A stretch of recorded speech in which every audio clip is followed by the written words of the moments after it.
ओम शांति। आज 7 नवंबर 2021 के बाबा के अव्यक्त मधुर महावाक्य सुनेंगे।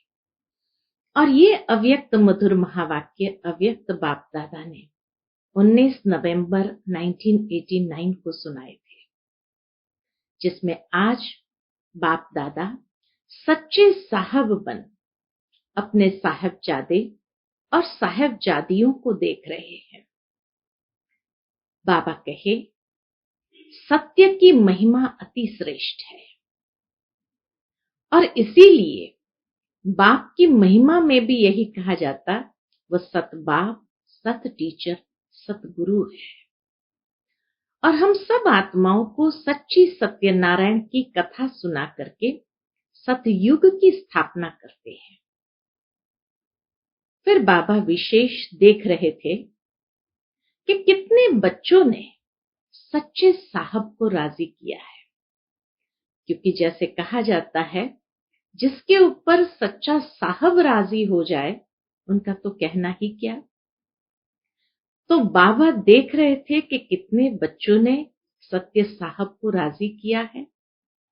राजी करने की युक्ति बाबा ने बताई है कि सच्चे साहब को राजी कैसे किया जाए। जिसके ऊपर सच्चा साहब राजी होता है तो बाप की महिमा में गाते हैं, वो दाता विधाता वरदाता है। दाता को राजी किया तो सर्व खजानों से भरपूर हो जाते हैं। ज्ञान का खजाना, गुणों का खजाना, शक्तियों के खजाने से भरपूर। दूसरा है भाग्य विधाता को राजी करना। और जब बच्चे भाग्य विधाता को राजी करते हैं तो उनके भाग्य का सितारा चमकने लगता है। कौन से भाग्य का सितारा चमकता है? तो चारों प्रकार के भाग्य उसके चमकने लगते हैं। तन का भाग्य, मन का भाग्य, धन का भाग्य और जन का भाग्य, ये चारों ही भाग्य उसके चमकने लगते हैं। तन का भाग्य श्रेष्ठ होना माना शरीर का कोई भी हिसाब किताब उनको सेवा के भाग्य से वंचित नहीं रख सकते हैं या विघ्न रूप नहीं बन सकते हैं।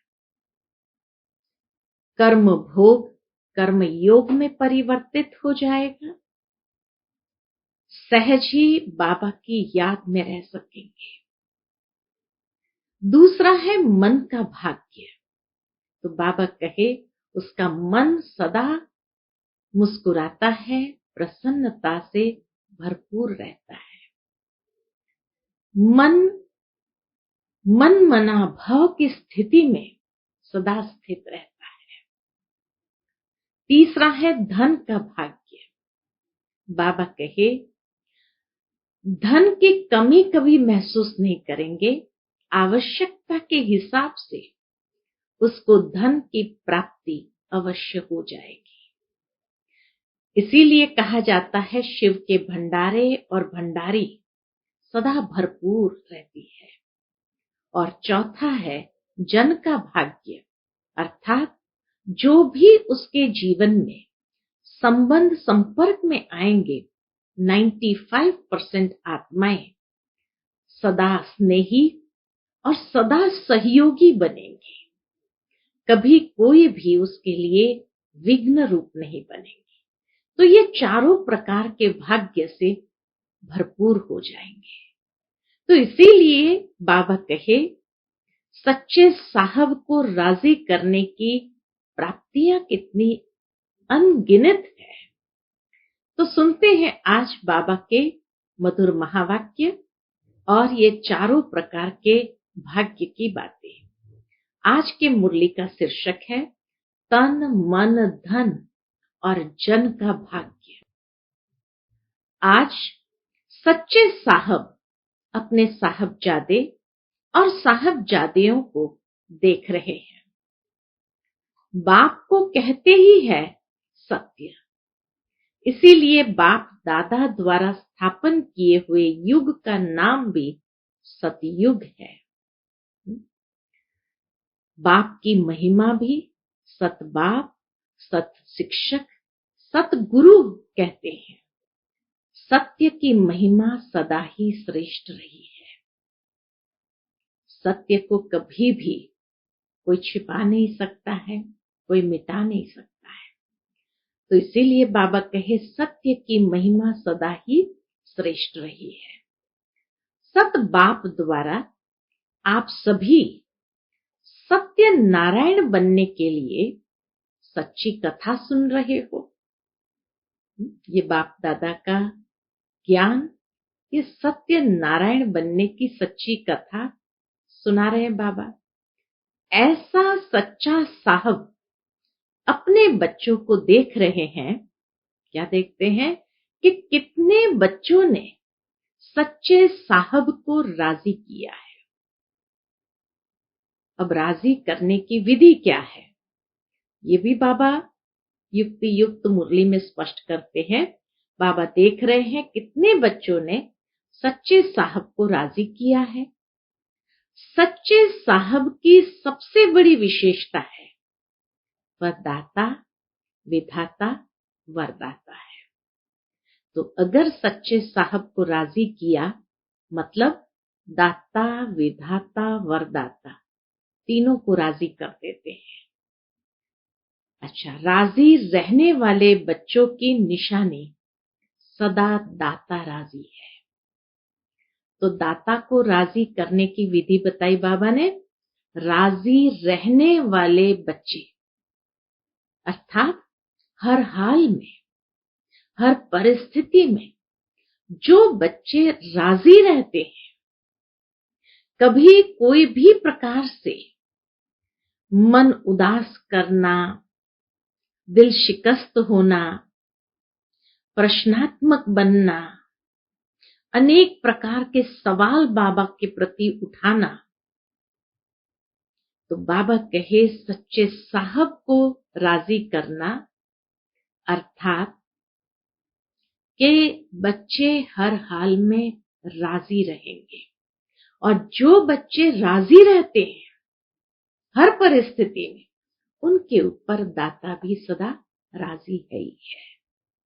कितनी सिंपल विधि है कि सच्चे साहब को राजी करना माना स्वयं हर हाल में, हर परिस्थिति में, हर परीक्षा में भी राजी रहना।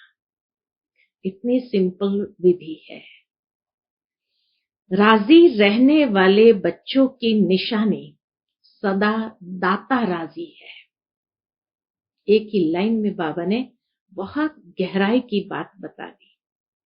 इसलिए ऐसी आत्माएं सदा अपने को ज्ञान के खजाने, शक्तियों के खजाने, गुणों के खजाने, सब खजानों से भरपूर अनुभव करेगी।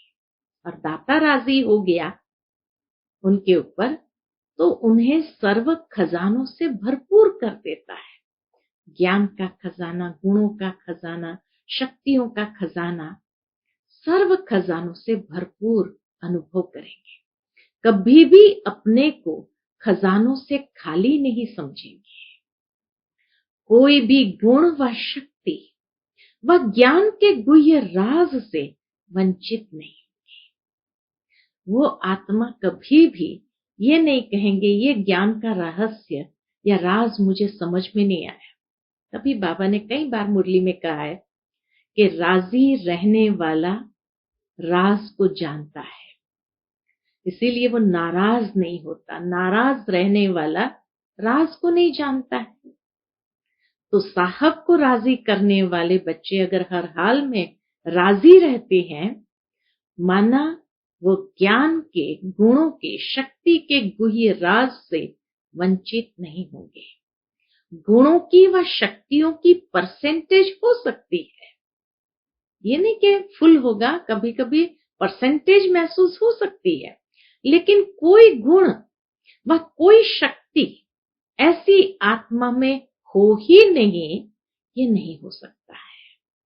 परसेंटेज जरूर होगी। जैसे समय प्रमाण कई बच्चे कहते हैं कि मेरे में और शक्तियां तो है, लेकिन यह शक्ति वह गुण नहीं है, तो नहीं शब्द निषेध होगा, उसकी डिक्शनरी में नहीं शब्द नहीं होगा।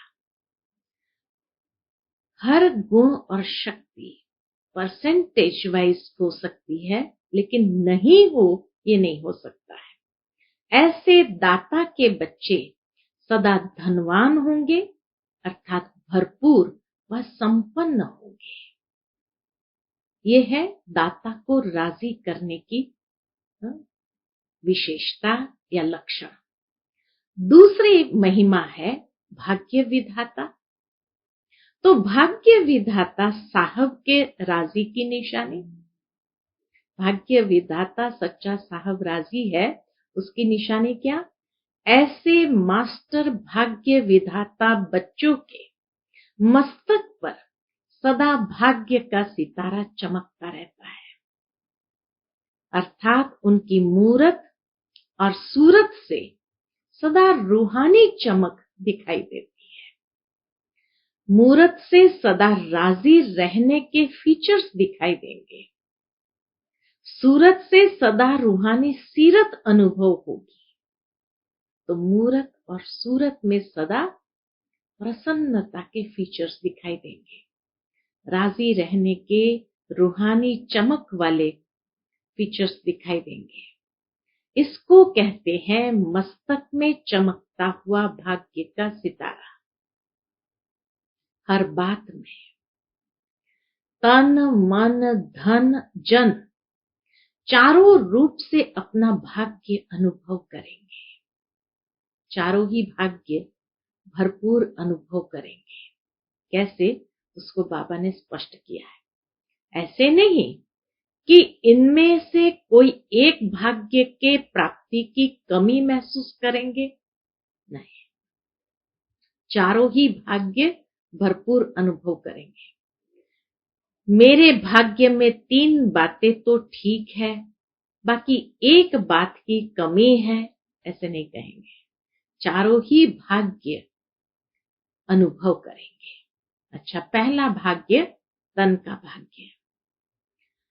तन का हिसाब किताब, कलयुग का अंतिम समय है, संगम युग में सारे हिसाब किताब को चुकतो करना ही पड़ता है। उसमें कोई भी रियायत नहीं है। हर एक ने जो कर्म किया है उसका हिसाब किताब बना है, और उस हिसाब किताब के हिसाब से कर्म भोगना भी आती है। तो इसीलिए बाबा कहे तन का हिसाब किताब कभी प्राप्ति व पुरुषार्थ के मार्ग में विघ्न अनुभव नहीं होगा कि ये बीमारी के कारण मैं पुरुषार्थ नहीं कर पा रहा हूं, ये नहीं होगा। तन कभी भी सेवा से वंचित होने नहीं देगा। कोई भी सेवा करते रहेंगे, चाहे मनसा वाचा कर्मण, कोई भी सेवा, तन मन धन किसी भी रूप से, समय श्वास शक्ति किसी भी रूप से सेवा करते रहेंगे। एक नहीं कर सकते दूसरा कर ले, तो तन कभी भी उसके लिए सेवा से उन्हें वंचित नहीं होने देगा। कर्म भोग के समय भी ऐसे भाग्यवान किसी न किसी प्रकार से सेवा के निमित्त बनेंगे। कर्म भोग को चलाएगा, लेकिन कर्म भोग के वश चिल्लाएगा नहीं।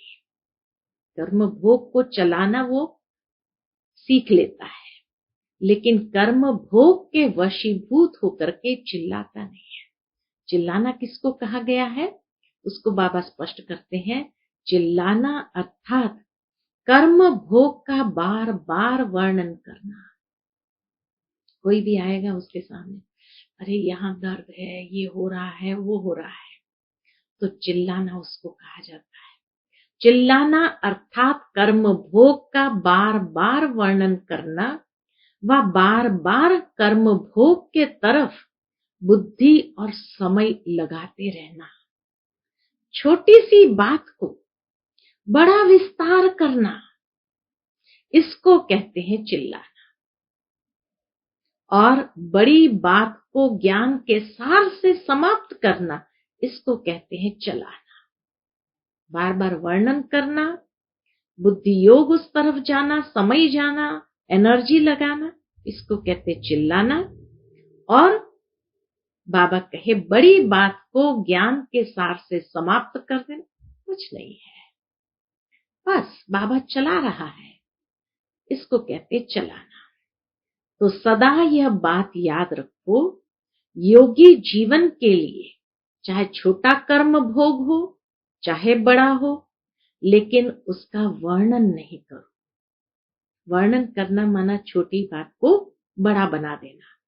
कर्म भोग की कहानी का विस्तार नहीं करो, क्योंकि वर्णन करने में समय और शक्ति उसी तरफ होने के कारण हेल्थ कॉन्शियस हो जाते हैं, सोल कॉन्शियस नहीं। तो इसीलिए बाबा कहे वो हेल्थ कॉन्शियस नहीं होंगे, सोल कॉन्शियस होंगे। यह हेल्थ कॉन्शियसनेस रूहानी शक्ति से धीरे धीरे नर्वस बना देती है। कितनी गुह्य बात बाबा ने यहां स्पष्ट की है कि जितना हेल्थ कॉन्शियस हो जाएंगे तो हमारी सारी रूहानी शक्ति धीरे धीरे क्षीण होती जाती है, उस तरफ चली जाती है। इस कारण फिर अपने आप में खाली और नर्वसनेस का अनुभव करते हैं। यह हेल्थ कॉन्शियसनेस रूहानी शक्ति से धीरे धीरे नर्वस बना देती है। इसलिए कभी भी ज्यादा वर्णन नहीं करो। योगी जीवन कर्म भोग को कर्म योग में परिवर्तन करने वाला है। नेचुरल है, जितना जो ज्यादा वर्णन करता है, ये हो रहा है, यहाँ हो रहा है, ऐसा हो रहा है, वैसा हो रहा है, तो क्या होगा?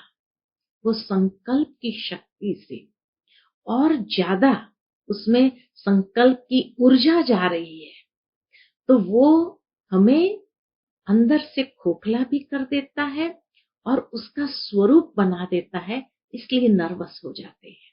तो संकल्पों का प्रभाव कितना पड़ता है, ये बाबा ने यहाँ स्पष्ट किया। इसलिए वो तन के भाग्य का अनुभव नहीं करता है।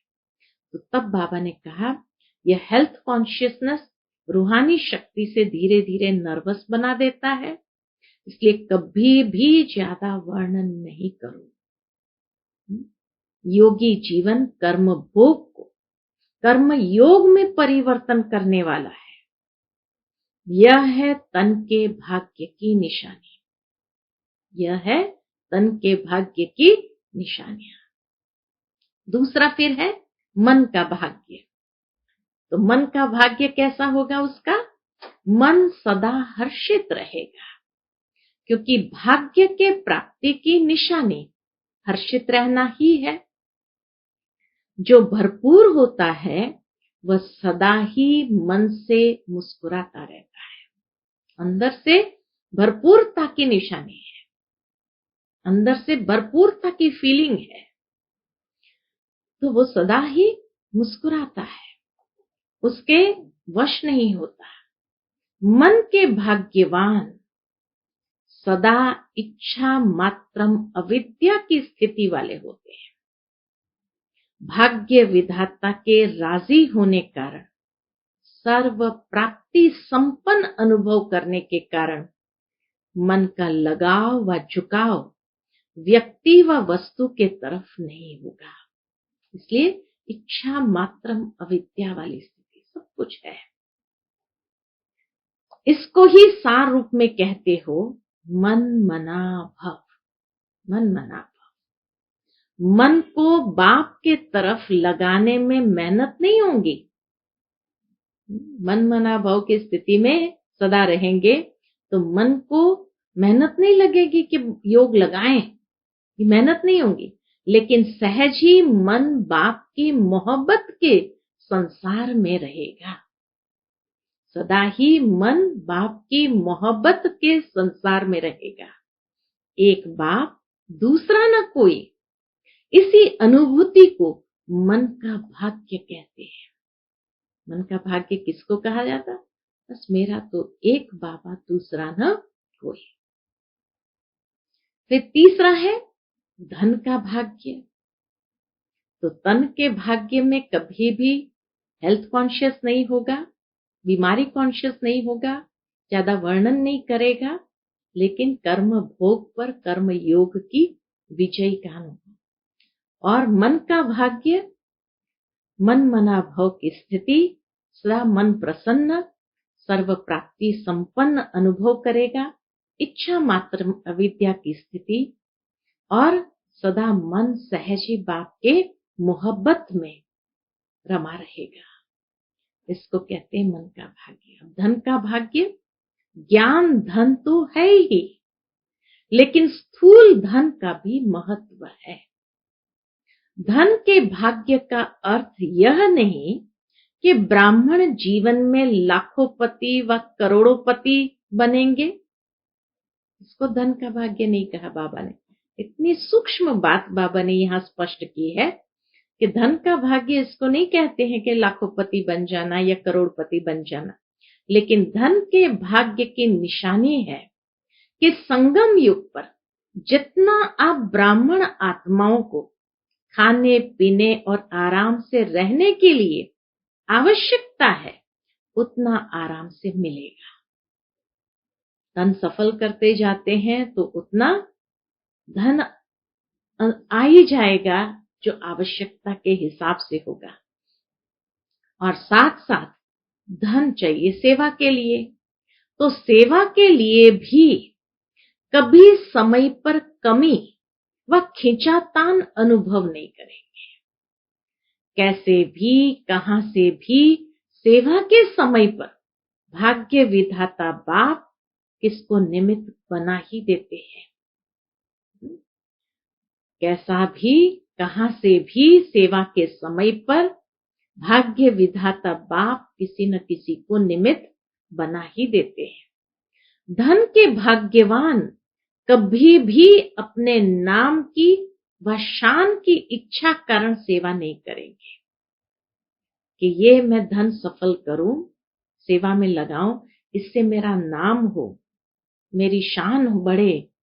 इसके लिए वो धन का प्रयोग नहीं करते हैं या उपयोग नहीं करते हैं। तो बाबा कहे धन के भाग्यवान कभी भी अपने नाम की व शान की इच्छा कारण सेवा नहीं करेंगे। अगर नाम शान की इच्छा है तो ऐसे समय पर भाग्य विधाता सहयोग नहीं दिलाएगा। बाबा कहे भाग्य विधाता सहयोग नहीं दिलाएगा। आवश्यकता और इच्छा में रात दिन का अंतर है। सेवा में कोई चीज की आवश्यकता है और एक होता है इच्छा से मुझे ये चाहिए। तो आवश्यकता और इच्छा में रात दिन का अंतर है। सच्ची आवश्यकता है और सच्चा मन है। सच्ची आवश्यकता है और सच्चा मन है, बिना कोई चाहना के, तो कोई भी सेवा के कार्य में कार्य तो सफल होगा ही। ये बाबा का वरदान है कि कार्य तो सफल होगा ही, लेकिन भंडारे में और ही भरपूर हो जाएगा, बचेगा। बाबा कहे भंडारी इतनी भरपूर होगी जो उसमें से भी बचेगा। इसलिए गायन है शिव के भंडारे और भंडारी सदा भरपूर। तो सच्चे दिल वालों की और सच्चे साहब के राजी होने की निशानी है भंडारा भी भरपूर, भंडारी भी भरपूर। यह है धन के भाग्य की निशानी। विस्तार तो बहुत है, लेकिन सार में सुना रहे हैं। बाबा कहे विस्तार तो इसका बहुत है, लेकिन बाबा सार में सुना रहे हैं। फिर बाबा चौथी बात, चौथे भाग्य की निशानी बताते हैं। चौथी बात जन का भाग्य। जन अर्थात ब्राह्मण परिवार व लौकिक परिवार।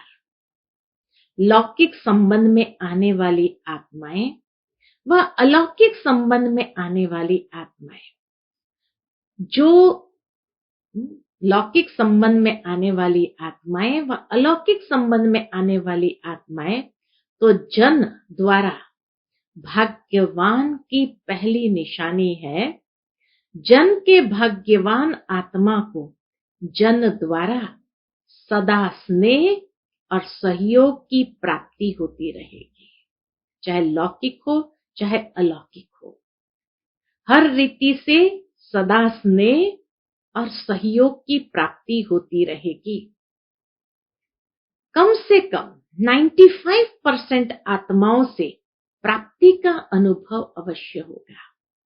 वो आत्माएं लौकिक या अलौकिक वाली विघ्न नहीं डालेगी, लेकिन सदा स्नेही और सहयोगी बन जाएगी। उसमें भी बाबा कहे 95%, 100% बाबा नहीं कहते। कोई कोई आत्मा के साथ का हिसाब किताब होता है तो फिर वो तो चुकता करना ही पड़ता है, लेकिन कम से कम 95% आत्माओं से प्राप्ति का अनुभव अवश्य होगा। पहले भी सुनाया था कि 5% आत्माओं का हिसाब किताब भी चुकता होता है। उन आत्माओं से कोई ना कोई जन्मों का हिसाब किताब है तो वो चुकता होता है। इसलिए उन्हों द्वारा कभी स्नेह मिलेगा, कभी परीक्षा भी होगी। हिसाब किताब है तो उन आत्माओं के द्वारा कभी तो स्नेह मिलेगा, कभी तो वो परीक्षा रूप बन जाएंगे, लेकिन 5% से ज्यादा नहीं होना चाहिए। ऐसी आत्माओं से भी धीरे धीरे शुभ भावना, शुभ कामना द्वारा हिसाब को चुकता करते रहो। बाबा कहे कोई बात नहीं, वो 5% से शुभ भावना, शुभ कामना से हिसाब किताब चुकता करते रहो। जब हिसाब चुकता हो जाएगा तो किताब भी खत्म हो जाएगा। अंडरस्टूड है? फिर हिसाब किताब रहेगा ही नहीं। तो भाग्यवान आत्मा की निशानी है जन के रहे हुए हिसाब किताब को सहज चुकता करते रहना और 95% आत्माओं द्वारा सदा स्नेह और सहयोग की अनुभूति करना।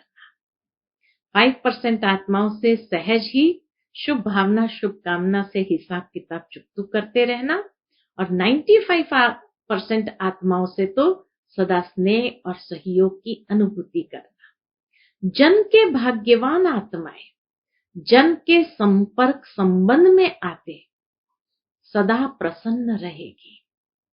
प्रश्न चित्त नहीं, लेकिन प्रसन्न चित्त। ये ऐसा क्यों करता, वह क्यों कहता, यह बात ऐसे नहीं, ऐसे होनी चाहिए। चित्त के अंदर ये प्रश्न उत्पन्न होने वाले को प्रश्न चित्त कहा जाता है। हाँ, जिसके चित्त के अंदर ये प्रश्न उत्पन्न होते, यह बात ऐसे नहीं, ऐसे होनी चाहिए, ये ऐसे क्यों करता है, ये ऐसा क्यों कहता है, तो बाबा कहे वो प्रश्न चित्त नहीं होंगे, लेकिन प्रसन्न चित्त। और प्रश्न चित्त कभी सदा प्रसन्न नहीं रह सकता। उसके चित्त में सदा क्यों की क्यों लगी रहती है। ये क्यों, ऐसा क्यों, वैसा क्यों। तो बाबा के उसके चित्त में सदा क्यों की क्यों लगी रहती है। इसलिए उस क्यों को समाप्त करने में ही समय चला जाता है और यह क्यों फिर ऐसी होती है जो आप छोड़ने चाहो तो भी नहीं छोड़ सकते। समय देना ही पड़ेगा, क्योंकि इस क्यों का रचता आप हो। इसलिए बाबा कहे ये क्यों को रचो ही नहीं। प्रश्न में जाकर के क्यों को रचो ही नहीं, नहीं तो आपको समय देना ही पड़ेगा, क्योंकि आप उसके रचता हो। जब रचना रच ली तो पालना करनी पड़ेगी। पालना से बच नहीं सकते, चाहे कितने भी मजबूर हो जाओ, लेकिन समय एनर्जी देनी ही पड़ेगी। उस क्यों को समय और एनर्जी देनी ही पड़ेगी। इसलिए इस व्यर्थ रचना को कंट्रोल करो, यह बर्थ कंट्रोल करो। समझा? हिम्मत है? पूछते बाबा, ये व्यर्थ की रचना को कंट्रोल करने की हिम्मत है? जैसे लोग कह देते हैं ना, यह तो ईश्वर की देन है, हमारी गलती थोड़ी है।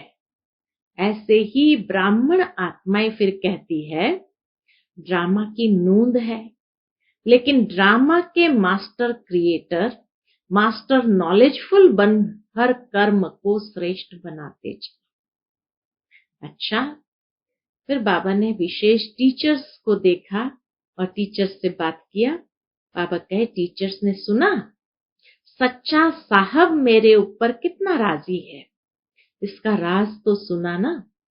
सच्चे साहब को राजी करने की विधि बताई बाबा ने। हर हाल में राजी रहना, हर हाल में राजी रहना। क्यों क्या के प्रश्न के जंगल में नहीं जाना। लेकिन जब राजी रहते हैं तो सर्व खजानों से भरपूर रह जाते हैं। तो बाबा कहे, सच्चा साहब मेरे ऊपर कितना राजी है, इसका राज तो सुना ना। राज सुनने से सभी टीचर्स राजयुक्त बनी व दिल में आता है कि इस भाग्य की मेरे में कमी है। कभी धन की खींचातान में, कभी जन की खींचातान में ऐसी जीवन का अनुभव तो नहीं करती हो ना।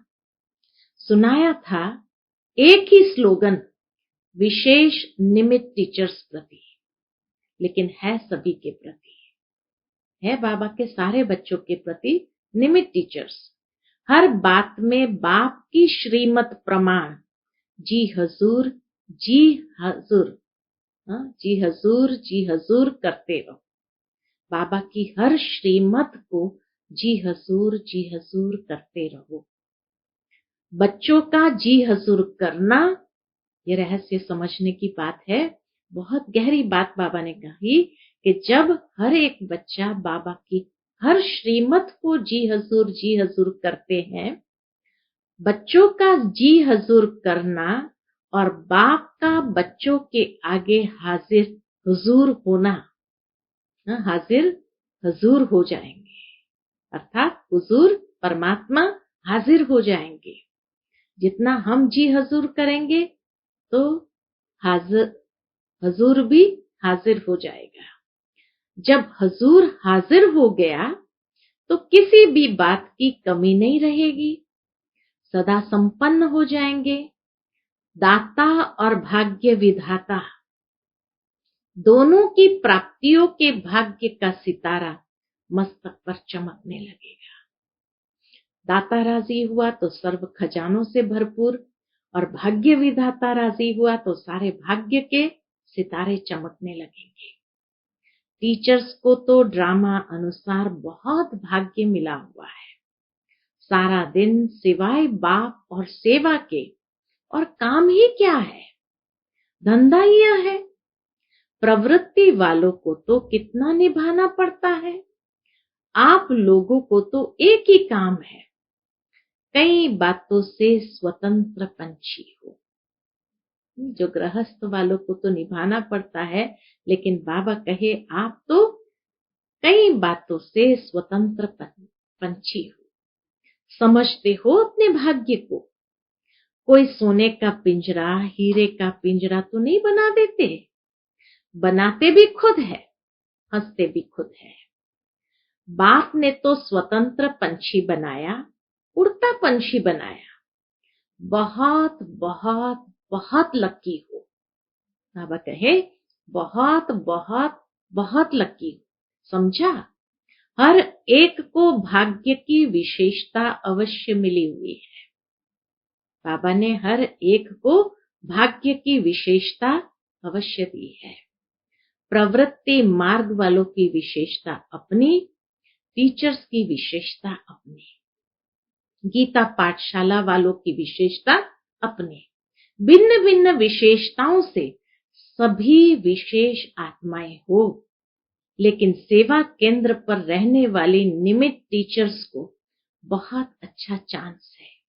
अच्छा, सदा सर्व प्रकार के भाग्य का अनुभव करने वाले अनुभवी आत्माओं को, सदा हर कदम में जी हजूर करने वाले बाप के मदद के अधिकारी श्रेष्ठ आत्माओं को, सदा प्रश्न चित्त के बदले प्रसन्न चित्त रहने वाले ऐसे प्रशंसा के योग्य योगी आत्माओं को बाप दादा का याद प्यार और नमस्ते।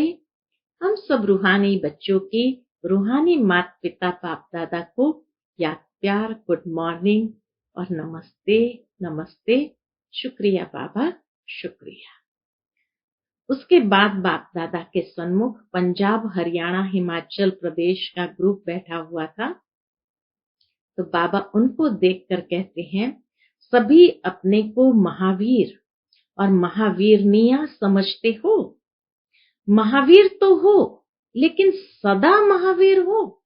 एक है महावीर होना, एक है सदा महावीर होना। तो बाबा पूछते हैं, महावीर तो हो लेकिन सदा महावीर हो, या कभी महावीर कभी थोड़ा कमजोर हो जाते हो। सदा के महावीर अर्थात सदा लाइट हाउस और माइट हाउस। ज्ञान है लाइट और योग है माइट। तो महावीर अर्थात ज्ञानी तो आत्मा भी और योगी तो आत्मा भी। ज्ञान और योग दो शक्तियां, लाइट और माइट संपन्न हो, इसको कहते हैं महावीर। किसी भी परिस्थिति में ज्ञान अर्थात लाइट की कमी न हो। किसी भी परिस्थिति में ज्ञान अर्थात लाइट की कमी नहीं हो और माइट अर्थात योग की कमी नहीं हो। अगर एक की भी कमी है तो परिस्थिति में सेकंड में पास नहीं हो सकेंगे, टाइम लग जाएगा। पास तो हो जाएंगे, लेकिन समय पर पास नहीं हुए तो वह पास क्या हुए। जैसे स्कूल पढ़ाई में भी अगर एक सब्जेक्ट में भी फेल हो जाते हैं तो फिर से एक वर्ष पढ़ना पड़ता है। बाबा को इस दुनिया की सिस्टम भी मालूम है। एक सब्जेक्ट में भी फेल हुए तो फिर से सारा साल पढ़ना पड़ता है। साल के बाद फिर पास होते हैं तो समय गया ना। ऐसे जो ज्ञानी और योगी तो आत्मा, लाइट और माइट दोनों स्वरूप नहीं है, उसको भी परिस्थिति से पास होने में समय लग जाता है।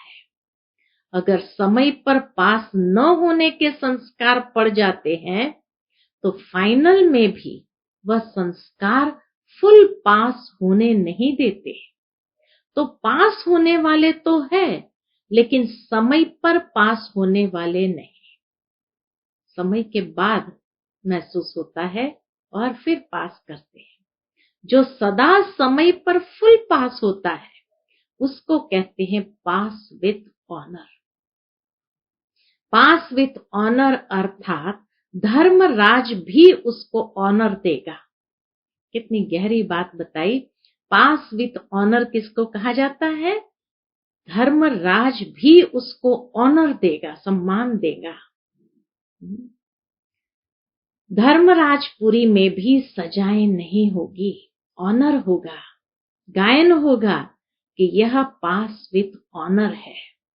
तो पास विथ ऑनर होने के लिए विशेष अपने को कोई बात में, कोई भी संस्कार में, स्वभाव में, गुणों में, शक्ति में कमी नहीं रखना।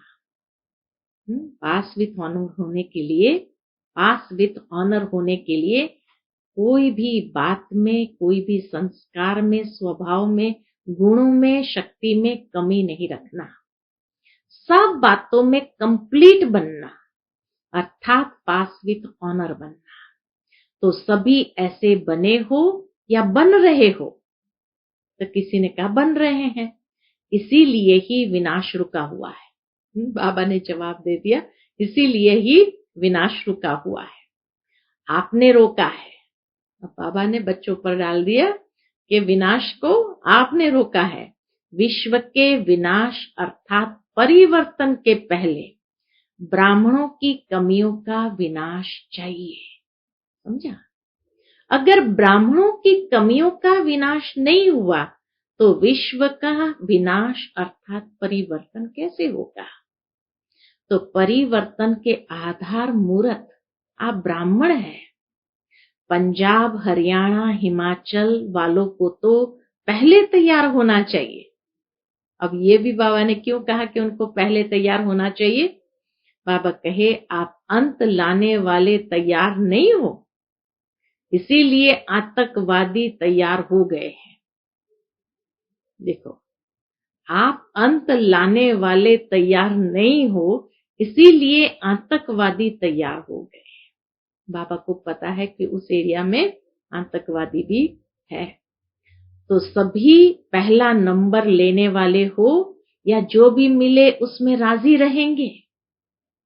अनेकों से तो अच्छे है ही, ऐसा तो नहीं सोचते हैं कि हाँ हम बहुतों से तो बहुत अच्छे हैं, ऐसा तो नहीं सोचते हो। अच्छे तो हो ही, लेकिन अच्छे से अच्छा बनना है। फोटो में कोई बन गए ये बड़ी बात नहीं है, लेकिन कोई में भी कोई बनना, फोटो में कोई बन गए ये बड़ी बात नहीं, लेकिन कोई में भी कोई बनना है। इसलिए सदा एवर रेडी, अंत में रेडी नहीं कि अंत में रेडी हो जाएंगे, बाबा के नहीं। एवर रेडी माना सदा रेडी रहने वाले। अगर कहेंगे बन रहे हैं तो पुरुषार्थ तीव्र नहीं होगा।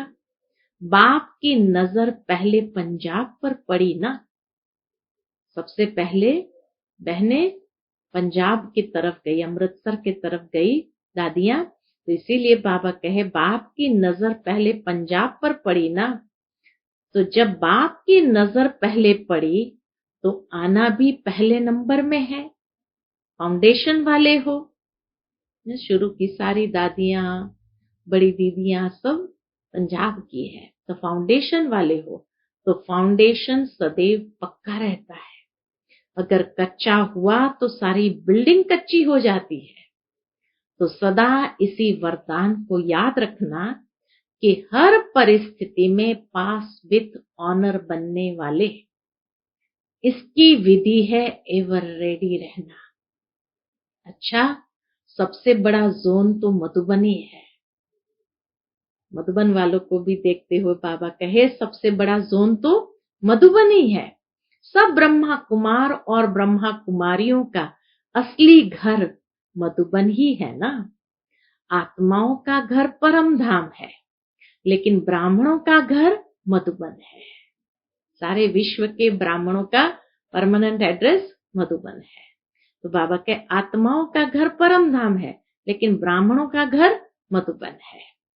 तो अमृतसर या लुधियाना के नहीं हो, पंजाब या हरियाणा के नहीं हो, लेकिन आपकी परमानेंट एड्रेस मधुबन है।